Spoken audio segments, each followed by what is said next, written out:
friends, welcome you once again. This is Satish and you are watching my YouTube channel Angrezi Academy. Today we are going to discuss the most interesting topic, relative pronoun.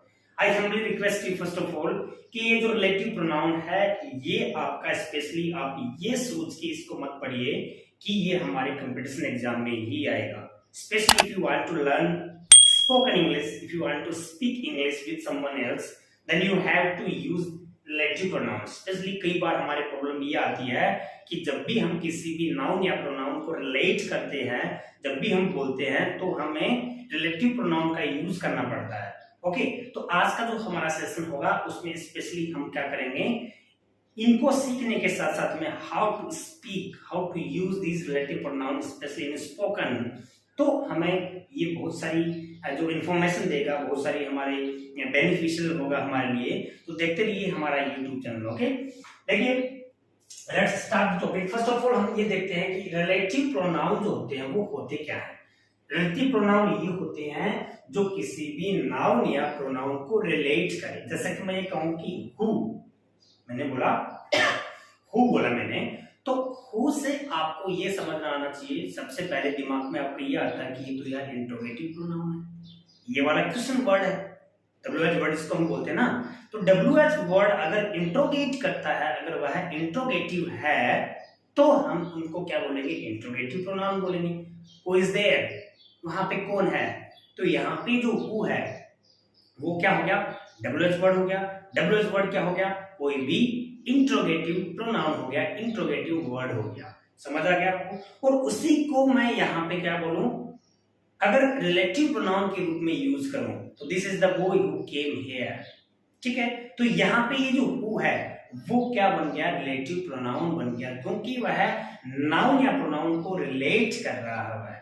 समझ आ गया आपको. तो देखिए इसके दो अर्थ निकल के आ रहे हैं. एक अर्थ तो ये निकल के आ रहा है कि कोई भी WH वर्ड जो होता है जिससे हम कोई भी क्वेश्चन को इंट्रोगेट करते हैं तो वह इंट्रोगेटिव वर्ड कहलाएगा, क्वेश्चन वर्ड कहलाएगा वह. ठीक है, उनको वैसे अपन क्या बोलेंगे, इंट्रोगेटिव वर्ड बोलेंगे.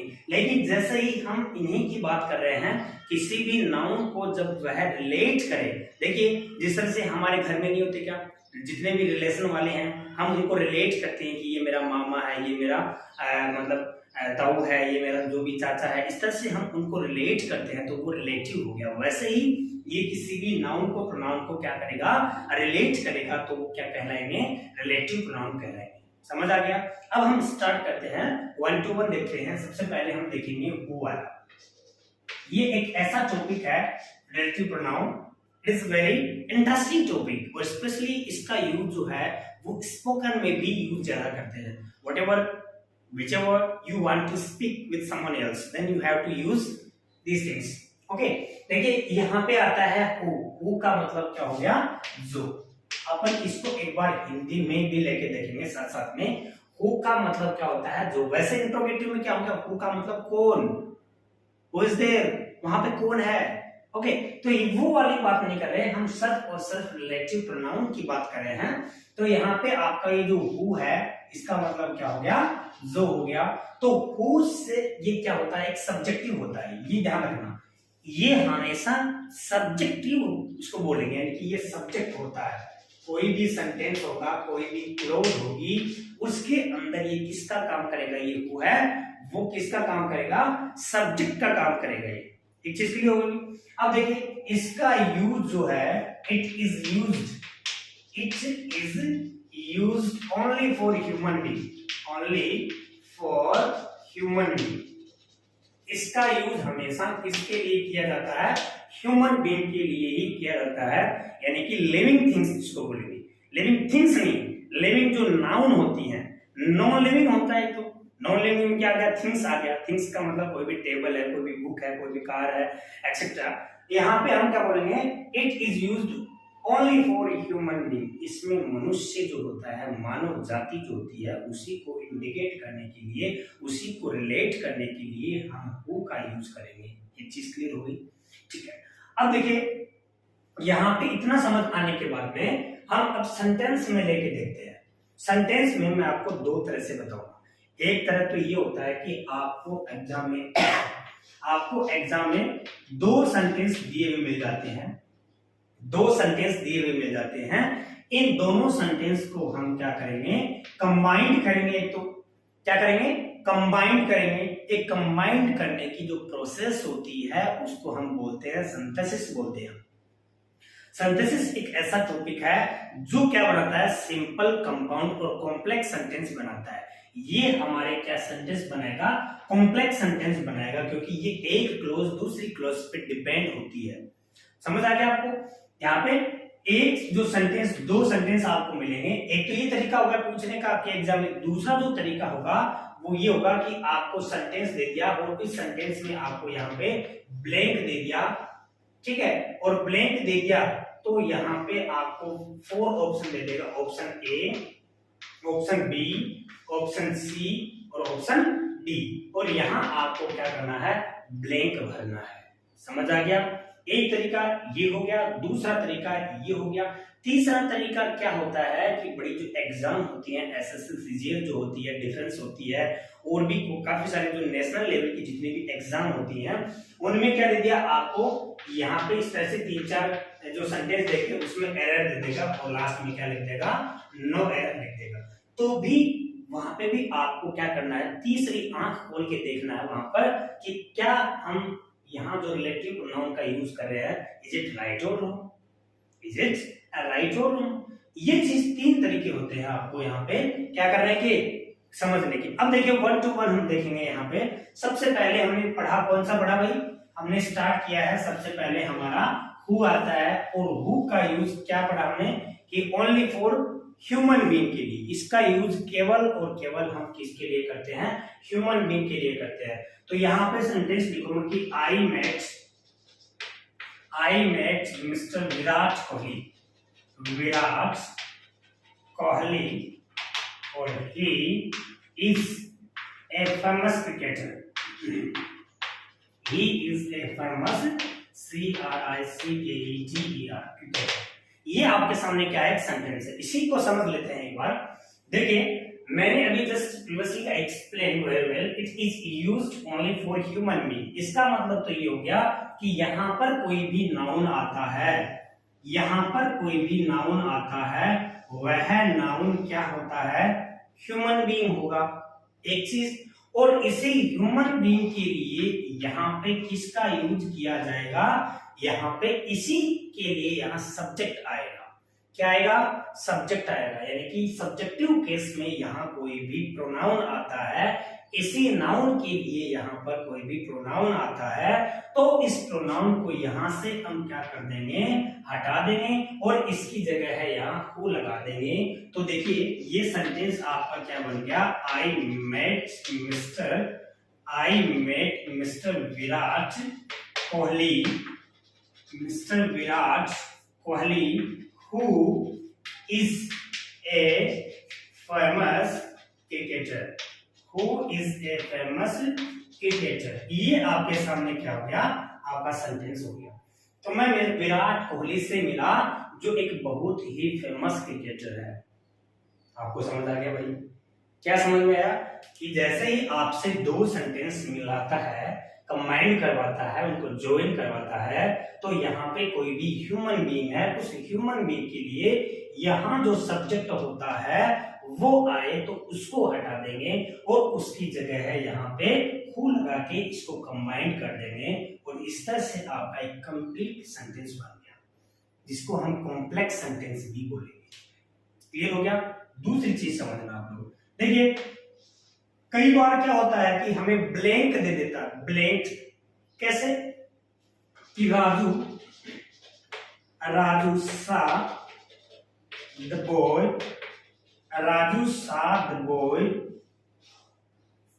was asking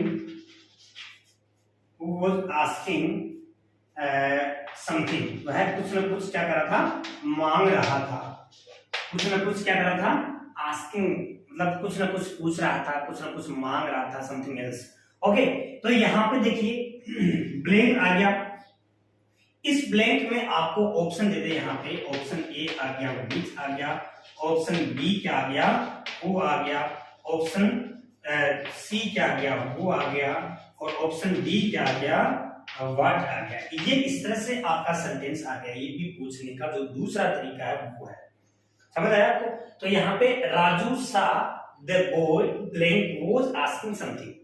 ओके, तो यहाँ पे क्या हो गया, हमारा जो आंसर होगा वो इसमें क्या आ जाएगा, हु आ जाएगा। कैसे कि राजू सा the boy who was asking something. Raju ने उस बच्चे को देखा जो कुछ न कुछ आस्किंग कर रहा था, पूछ रहा था या मांग रहा था। ओके, तो इस तरह से क्या हो गया आपका, ये आंसर हो जाएगा इसमें। तो दो तरीके आपको समझ में आ गए। देखिए कंप्लीटली इनको हम लास्ट में क्या करेंगे, इसके काफी सारे जो सेंटेंसेस हैं, इसको जो हमारा रिलेटिव प्रोनाउन होगा उसको हम दो हिस्सों में पढ़ेंगे, पार्ट 1 एंड पार्ट 2।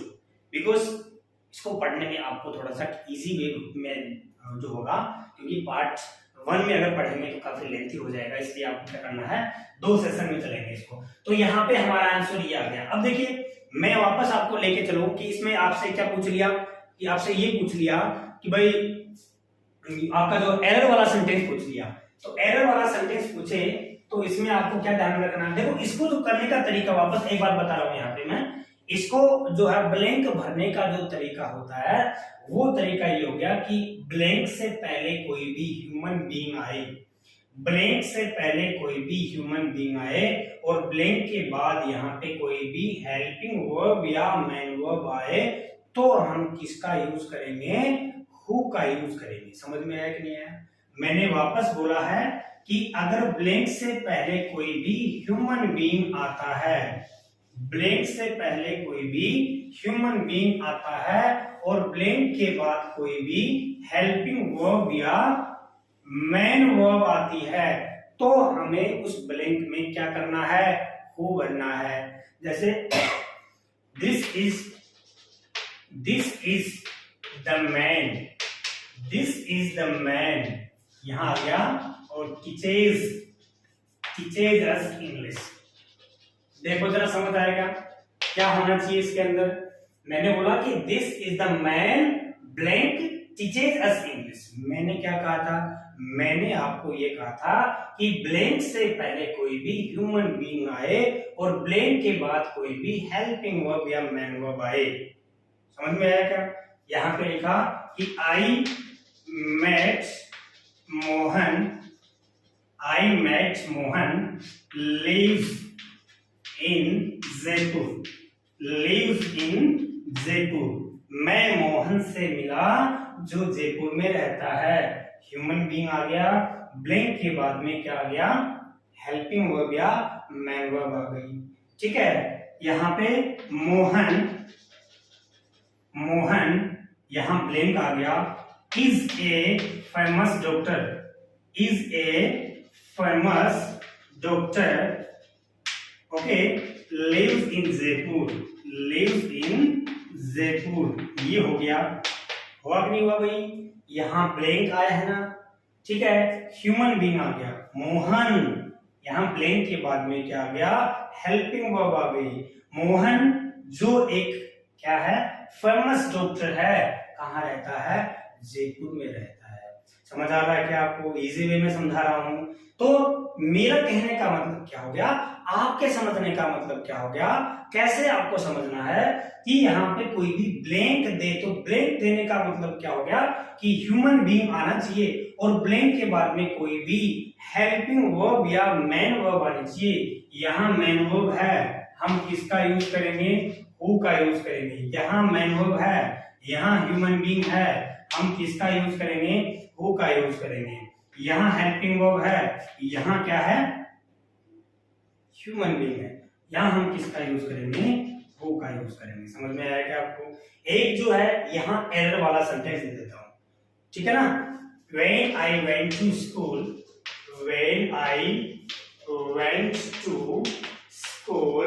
जब मैं स्कूल गया, I met the man, okay, फिर यहाँ पे आ गया which was a principal, okay, यहाँ पे ये आ गया और यहाँ नो एरर आ गया, ये हो गया आपका। When I went to school, option A, I met the man, option B, which was a principal, option C और नो एरर ऑप्शन डी।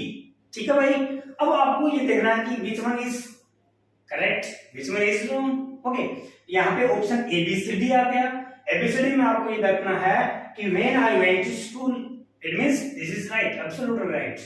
फिर यहाँ पे आई मेट द मैन, ये भी राइट है।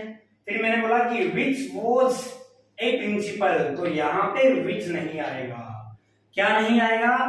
विच नहीं आएगा। विच किस लिए आता है? जो नॉन लिविंग थिंग्स है, ठीक है, यहाँ पे लिविंग बीइंग है, ह्यूमन बीइंग है, उसके लिए यहाँ पे क्या आना चाहिए? हु आना चाहिए। इस तरह से हमारा पार्ट सी है उसमें एरर हो जाएगा। पूछने के जो 3 तरीके होते हैं, तीनों मैंने अच्छे से एक्सप्लेन कर दिए हैं कि हु का यूज हमें कैसे करना है। आई थिंक समझ आ गया होगा और आप जिंदगी भर कभी नहीं भूलोगे इसको। ठीक है, उसके बाद हमारा आता है नेक्स्ट होम आता है। कौन सा आता है? होम आता है। होम का मतलब क्या हो गया? जिसको। होम का मतलब क्या हो गया? जिसको हो गया। इसका यूज भी, it is used for human being. इसका यूज भी हम किसके लिए करते हैं? ह्यूमन बीइंग के लिए करते हैं। समझ आया क्या? इसका यूज भी ह्यूमन बीइंग के लिए करते हैं। जिस तरह से हु हमारा क्या होता था? सब्जेक्ट होता था, वैसे ही ये कौन सा केस होता है? ऑब्जेक्टिव केस होता है। कौन सा केस होता है? ऑब्जेक्टिव, यानी कि ये जो है ऑब्जेक्ट की जगह काम करेगा, यानी कि ऑब्जेक्ट के लिए काम करेगा, जगह नहीं, ऑब्जेक्ट के लिए काम करेगा यहाँ पे। तो वही रूल है हमारा कि अगर आपको देखिए तीनों फॉर्मेट में पढ़ते हैं मेरे जो प्यारे प्यारे स्टूडेंट्स, मैं आपको एक बात बताना ही चाह रहा हूं कि इसको पूछने के 3 तरीके होते हैं। आपको मैंने बताया कि 2 सेंटेंस अलग अलग देके उनको कंबाइन करवा लेगा, एक चीज। दूसरा क्या होगा? आपसे ब्लैंक भरवा लेगा ऑप्शन देके। तीसरा क्या होगा? आपको एरर देके पूछ लेगा कि which one is correct and which one is wrong. कौन सा इसमें से एबीसीडी में राइट और रॉन्ग, यानी कि आंसर कौन सा है आपका। समझ आया आपको? तो तीनों फॉर्मेट में हमें तैयार करना है। ऐसी कोई एग्जाम नहीं है जिस एग्जाम में ये वाली जो टॉपिक है रिलेटिव प्रोनाउन है वो आए नहीं, क्योंकि हर एग्जाम में छोटी सी क्लास से लेके कक्षा 6 से लेकर, कौन सी कक्षा से? कक्षा 6, 7, 8, 9, 10, 11, 12 जो भी है आगे तक आपकी कॉलेज लेवल है। फिर उसके बाद में ऐसा कोई कंपटीशन एग्जाम नहीं है जिसमें ये वाला टॉपिक पूछा नहीं जाए। हर कंपटीशन में ये वाला एक क्वेश्चन कंफर्म आता है। ओके, अब देखो यहां मैंने भी बात की है कि होम है वो एक क्या होता है? ऑब्जेक्टिव होता है। तो यहां पे मैंने क्या कि आई या फिर राजू मेट्स द बॉय, यहां पे मैं चलिए ए बॉय लगा देता हूं। यहां पे ए बॉय और द बॉय, ए बॉय और द बॉय दोनों में मैं आपको कुछ डिफरेंस बताऊंगा। पहले मैं एक बार ये वाला चेंज कर देता हूं, यहाँ पे समझा देता हूं। उसके बाद में हम क्या करेंगे, आपको बताएंगे कि यहाँ ए और दे का मतलब क्या होता है। तो राजू मेट्स ए बॉय, यहां फुल स्टॉप हो गया। ओके, आई टीज हिम डेली, आई टीज हिम डेली। ये 2 सेंटेंस आपके पास में है, ये 2 सेंटेंस आपके पास में है। Raju met a boy full stop, I teach him daily. अब देखिए यहां पे जैसे ही हम इसको कंबाइन करेंगे तो इस सब्जेक्ट के लिए, यानी कि इस ह्यूमन बीइंग के लिए, इस नाउन के लिए, इसके लिए, इस नाउन के लिए यहां सब्जेक्ट आया क्या? नहीं आया, यानी कि ये आई है, कोई और ही है। समझ में आया? सेकंड पर्सन मान लीजिए, थर्ड पर्सन मान लीजिए, कोई थर्ड पर्सन नहीं है, कोई तीसरा ही आदमी है यहाँ पर। एक चीज, अगर इसके लिए यहाँ सब्जेक्ट आता तो हमारा रूल क्या होता? वही हु लेके आते, क्योंकि सब्जेक्ट का काम कौन करेगा? हु करेगा। भाई सब्जेक्ट का काम जो है, जिसको जिसका काम है वही तो करे, दूसरा को पता ही नहीं है तो वो कैसे करेगा उसको। तो यहाँ पे हु लेके आते, लेकिन ये नहीं है। फिर यहाँ पे वर्ब आ गई। अब ये हिम है, ये ऑब्जेक्ट है। ये ऑब्जेक्ट किसके लिए आया है? इसी के लिए है। ठीक है, अब ये ऑब्जेक्ट इसी के लिए आया है, तो इस ऑब्जेक्ट को यहां से हटा देंगे। कैसे करेंगे इसको? Raju met a boy whom I teach daily. Raju है वो एक लड़के से मिला जिसको मैं रोज पढ़ाता हूं। पहले मैं आपको ये बता देता हूं, यहां पे जो है जब भी कोई नाउन रिलेटिव प्रोनाउन से जुड़ती है, जब भी कोई नाउन रिलेटिव प्रोनाउन से जुड़ती है तो उस रिलेटिव प्रोनाउन से पहले जो भी नाउन आए वो क्या हो जाती है? डेफिनेट हो जाती है। जैसे मैंने एक बुक पढ़ी, मैंने एक लड़का देखा, तो यहां पे कोई भी कॉमन है। I read A book, I saw a boy. फिर मैं कहा कि मैंने वो बुक पढ़ी जो आपने मुझे सजेस्ट की थी, जो आपने मुझे दी थी, तो वो स्पेसिफाई होगी। और स्पेसिफाई जो नाउन होती है, स्पेसिफाई जो नाउन होती है उसके लिए हम क्या करते हैं? आर्टिकल दे का यूज करते हैं। मैंने वो बुक पढ़ी जो आपने बताई है, मैंने वो लड़का देखा जो रोज यहाँ खेलता है, ठीक है। तो मैंने आपको क्या बताया, वह नाउन क्या होगी? स्पेसिफाई होगी। इसलिए यहाँ पे किसका यूज करेंगे? आर्टिकल दे का यूज करेंगे। ये बात आप ध्यान में रखना है। Raju met the boy whom I teach daily, जिसको मैं रोज पढ़ाता हूं। तो यहां पे देखिए इसको हमने हटा दिया और यहां जो ब्लैंक है यानी कि यहां जो आने वाला फुल स्टॉप है उसकी जगह हमने किसका यूज किया है? हमने whom का यूज किया है। समझ आ गया आपको? अब देखो यही सेंटेंस अगर किस में हो, यही सेंटेंस अगर यहाँ ब्लैंक में पूछे आपसे, यहां ब्लैंक में पूछे कि महिमा called the doctor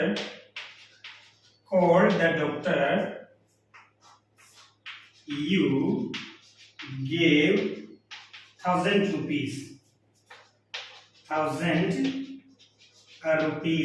ये हो गया, ठीक है भाई।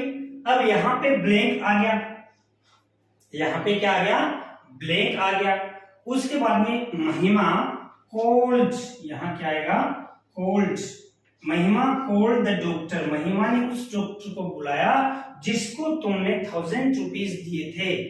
तो यहाँ पे ब्लैंक से पहले कोई भी ह्यूमन बीइंग आए और ब्लैंक के बाद कोई भी सब्जेक्ट या फिर कोई भी वर्ब आए, कोई भी सब्जेक्ट प्लस हेल्पिंग वर्ब या वर्ब।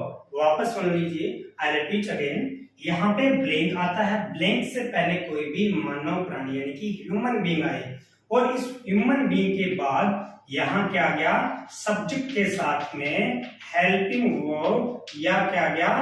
वर्ब। हेल्पिंग वर्ब या वर्ब आए तो हमें किसका यूज करना है? whom का यूज करना है। तो हमें किसका यूज करना है? whom का यूज करना है। क्लियर हो गया भाई? अब वापस हम कौन सा सेंटेंस लेंगे? ऐसा सेंटेंस लेंगे जो एरर बनाता हो, जो क्या बनाता हो? एरर बनाता हो। हम तीनों फॉर्मेट में क्या कर रहे हैं? सीख रहे हैं। तीनों के तीनों जो फॉर्मेट होते हैं वो हमारे लिए इंपॉर्टेंट हैं। अब देखिए यहां पे मैं बनाता हूं, एरर बनाता हूं कि Rinku told the boy who I suggested a book। यहां पे ये हो गया और आपका क्या बन गया? यहाँ पे 1 2 3 और यहाँ क्या आ गया? नो एरर आ गया, ठीक है। एक एरर तो ये हो गया। दूसरा एरर क्या हो गया कि Pinky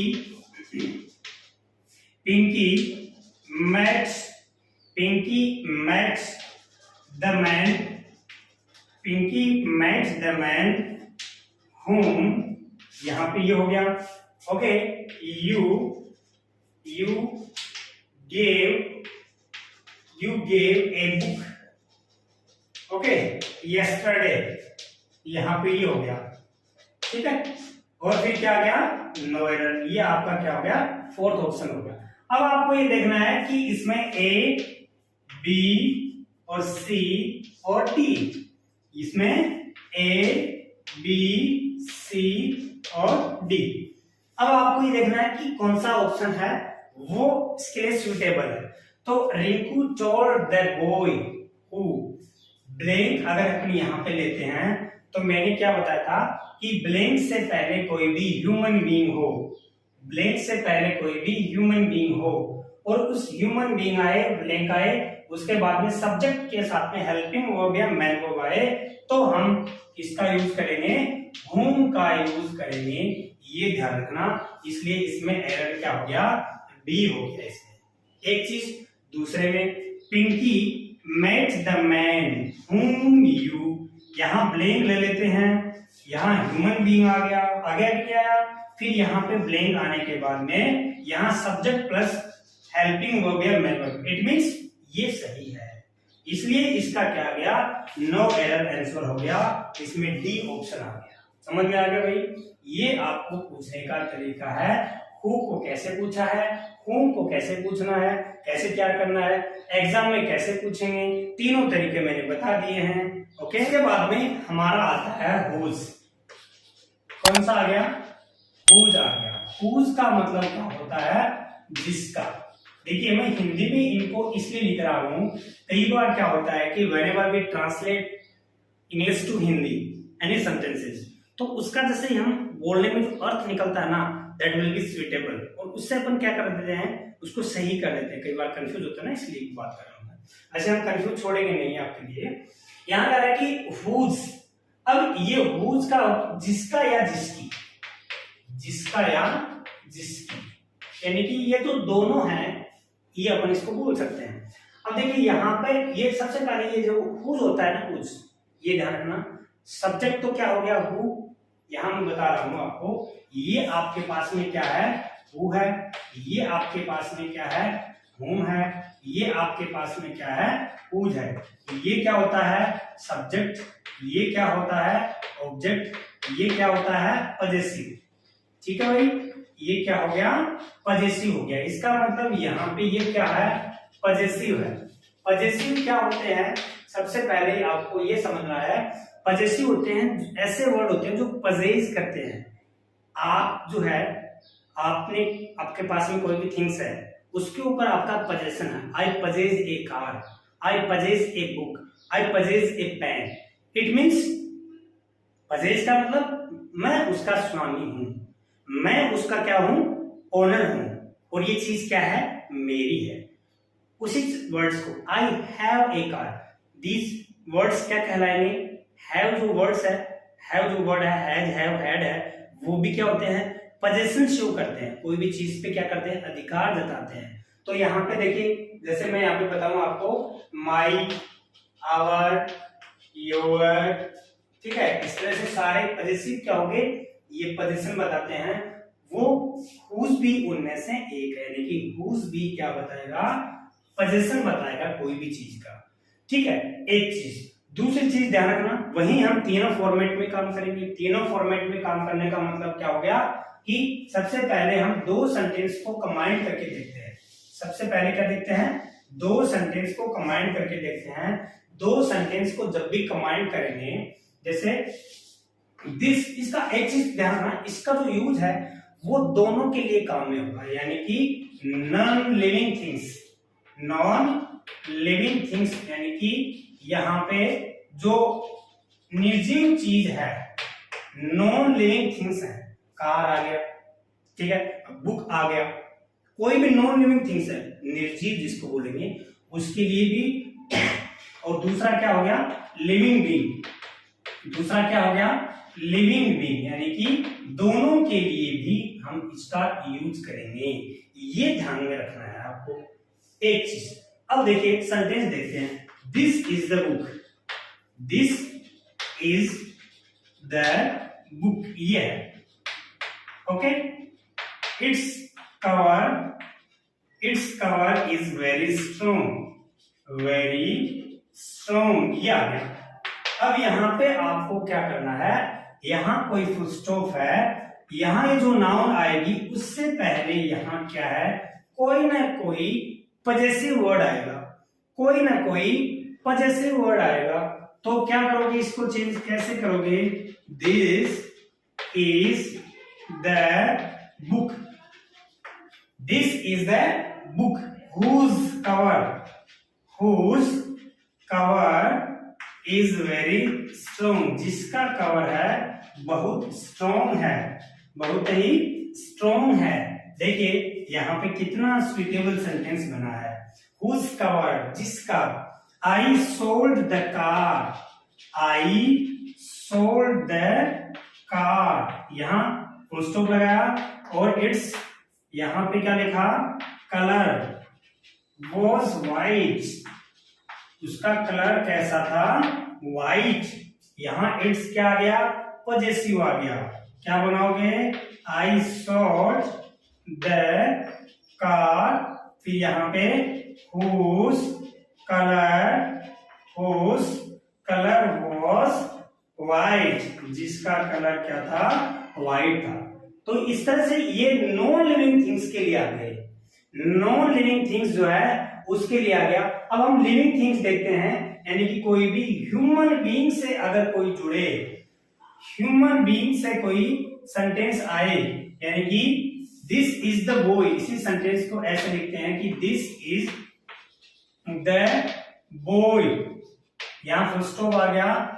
his father is A doctor, his father is a farmer, ये वही लड़का है जिसका पिताजी फार्मर है। तो यहाँ पे क्या हो गया, this is the boy whose, क्या गया, whose father is a farmer. देखिए यहाँ पे आपको क्या करना है, हिज क्या आ गया, पॉजेसिव आ गया। हिज क्या आ गया, पॉजेसिव आ गया। इसको हमने हटा दिया, इसकी जगह हमने लगा दिया, हुज लगा दिया। इस तरह से आपका क्या हो गया, दो सब सेंटेंस होते हैं, उन दोनों सेंटेंस को आपको क्या करना है, कंबाइंड जैसे ही करना है, तो आप लोग इनको क्या कर सकते हो, इस तरह से कर सकते हो। अब देखिए हम किस फॉर्मेट में काम करेंगे। अगर आपके पास में ब्लैंक दिया हुआ मिले, ब्लैंक दिया हुआ मिलने का मतलब क्या हो गया, सेंटेंस में आपको अगर ब्लैंक दे दे, जैसे यहां पे क्या आ गया कि Rahul called the man, okay, यहां पे ये आ गया, ठीक है। माइंड इज वेरी एक्सपर्ट, ये, ठीक है। अब यहां ऑप्शन ए आ गया हूं, ऑप्शन बी आ गया हूं, ऑप्शन सी आ गया whose, और ऑप्शन डी आ गया which, ये आ गया। अब आपको इसमें क्या देखना है कि यहाँ पे कोई भी ह्यूमन बीइंग आए, यहाँ पे कोई भी नॉन लिविंग थिंग्स आए, यहाँ ब्लैंक देके यहाँ कोई भी नाउन आएगा, यहाँ कोई भी नाउन आएगा, और यहाँ नाउन आए तो उसके लिए हम किसका यूज करेंगे, whose का यूज करेंगे। तो Rahul called the man, Rahul ने उस आदमी को बुलाया जिसका माइंड बहुत ही एक्सपर्ट है, आपकी तरह है, बहुत ही एक्सपर्ट है, आपकी तरह है। तो यहाँ पे क्या हो जाएगा, whose आ गया, यहाँ पे समझ आ गया। इसी सेंटेंस को हम एरर बना के देखते हैं, यानी कि ऐसा ही सेंटेंस एरर बना के देखते हैं। I purchased the car, फिर यहाँ पे ये हो गया आपका which value was 10 lakh, और यहाँ आ गया नोवेल। यहाँ आपका ऑप्शन ए, बी, सी और डी। देखिए जरा कहां पे इसमें एरर है, ये है कि आई परचेज्ड द कार, जिसकी वैल्यू, जिसका मूल्य 10 लाख था, जिसका मूल्य 10 लाख था ना, वो कार खरीदी मैंने। तो यहाँ पे ये जो है पोजीशन बता रही है, जिस पोजीशन का मतलब पोजीशन में वैल्यू आती है, तो फिर यहाँ पे क्या आ जाएगा, हुज आ जाएगा। तो कैसे हो जाएगा? I purchase the car whose value, जिसकी कीमत है वो 10 लाख थी। समझ आ गया भाई? हमने तीनों फॉर्मेट में तैयार किए हैं। पहला हमने कौन सा पढ़ा? वो पढ़ा। दूसरा हमने क्या पढ़ा? होम पढ़ा। तीसरा हमने क्या पढ़ा? हुज पढ़ा। अब हम नेक्स्ट जो हमारा सेशन होगा उनमें जो बचे हुए हैं वो पढ़ेंगे, फिर इनके कंबाइंड एक हमारा सेशन होगा जिसमें पढ़ेंगे, प्रैक्टिस सेशन होगा। ओके।